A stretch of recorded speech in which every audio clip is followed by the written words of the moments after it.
सभी को नमस्कार साथियों, एक बार फिर आपका स्वागत है अपने YouTube चैनल पर। तो जैसा कि हम अपनी श्रृंखला में अपनी सीरीज़ में हीगल जी के बारे में पढ़ रहे थे और अपने पहले पार्ट में हमने उनके राज्य के बारे में जाना कि वो राज्य के बारे में क्या सोचते हैं, उनकी चिंतन पद्धति के बारे में पढ़ा और उनकी जीवनी के बारे में पढ़ा।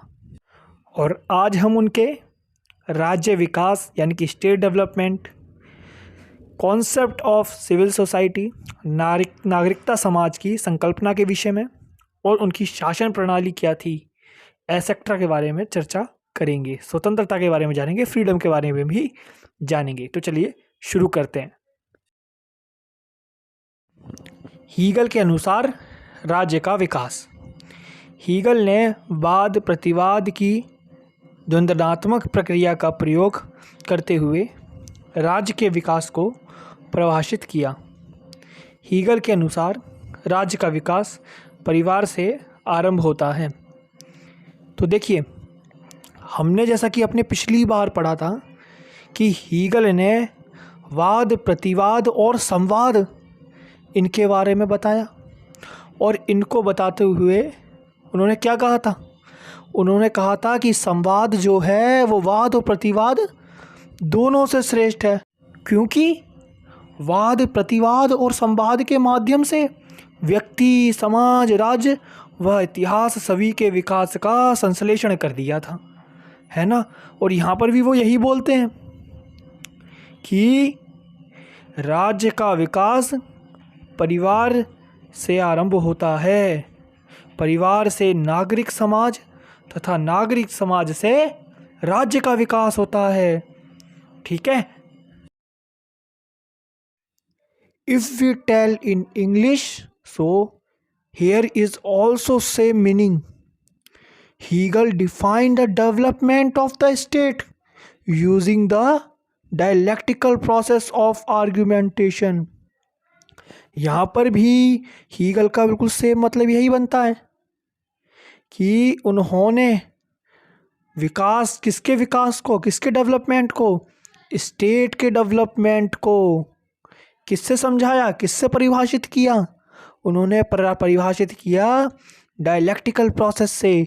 According to Hegel, the development of the state being with the family, he said, if you have family, it means you can do state development, okay, because state development will rise from the family. Got it? तो चलिए आगे चलते हैं। तो देखो, अभी हमने क्या पढ़ा? अभी हमने पढ़ा कि राज्य का विकास परिवार से आरंभ होता है, परिवार से शुरू होता है। तो फिर परिवार से नागरिक समाज का विकास शुरू होता है और नागरिक समाज से राज्य का विकास शुरू होता है। आओ, समझ में आया? जो सबसे प्रथम इकाई है वो है परिवार, वो जो सबसे अंतिम इकाई है वो है राज्य। परिवार डेवलप होगा, परिवार के बाद नागरिक समाज डेवलप होगा, नागरिक समाज के बाद समूचा पूरा का पूरा राज्य डेवलप होगा। हीगल का मानना है कि परिवार के जो मूल तत्व हैं वो प्रेम और स्नेह है। ठीक है। जहाँ पर प्रेम है, जहाँ पर स्नेह है, वहाँ व्यक्तिगत पार्थवाद का क्षेत्र होता है। उनका मानना है परिवार का मूल तत्व प्रेम और स्नेह है और प्रेम और स्नेह होने के कारण ही व्यक्तिगत पार्थवाद है।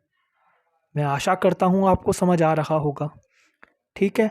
और जबकि अगर हम बात करें नागरिक समाज की, तो नागरिक समाज के जो मूल तत्व होते हैं वो स्वार्थ और प्रतिस्पर्धा होते हैं, और जिस कारण उसका जो क्षेत्र बनता है वो सार्वभौमिक स्वार्थवाद बन जाता है। आशा कर रहा हूँ आपको समझ आ रहा होगा। समझ में आया? क्या बोले? जहाँ पर स्वार्थ है, जहाँ पर प्रतिस्पर्धा है, वहाँ पर सार्वभौमिक स्वार्थवाद का क्षेत्र है, वहाँ पर सार्वभौमिक स्वार्थवाद जन्म ले रहा है। हमने अभी परिवार का मूल तत्व पढ़ लिया, नागरिक समाज का मूल तत्व पढ़ लिया। अब आता है भाई परिवार। अब ये क्या बोलते हैं? ये बोलते हैं राज्य के भीतर परिवार भी है और नागरिक समाज भी है। मतलब ये कहते हैं राज्य सार्वभौमिक पार्थवाद का क्षेत्र है। ठीक है, क्या कहते हैं? ये कहते हैं कि राज्य सार्वभौमिक पार्थवाद का क्षेत्र है। ठीक है। Here also the same meaning of development of state. We learn that the development of state start from the family and the development of society start from the family. Means first developed the family, then developed the society, then developed the state. Okay, according to Hegel, the basic element of the family are love and affection. Then it is called individual altruism. Okay, while the basic element of society are selfishness and competition, and it is the domain of universal selfishness. The state include both elements. I hope you could understand. Okay. नागरिक समाज की संकल्पना। Hegel पहले विचारक हैं जिन्होंने नागरिक समाज और राज्य के मध्य स्पष्ट विभाजन किया। हीगल के अनुसार नागरिक समाज के द्वारा प्रशासनिक, न्यायिक एवं वैधानिक कार्य संपन्न होंगे। ईश्वर की जगह सार्वभौमिक आत्मा शब्द का प्रयोग किया। तो देखो यहाँ पर हम पढ़ने वाले हैं भाई नागरिक समाज।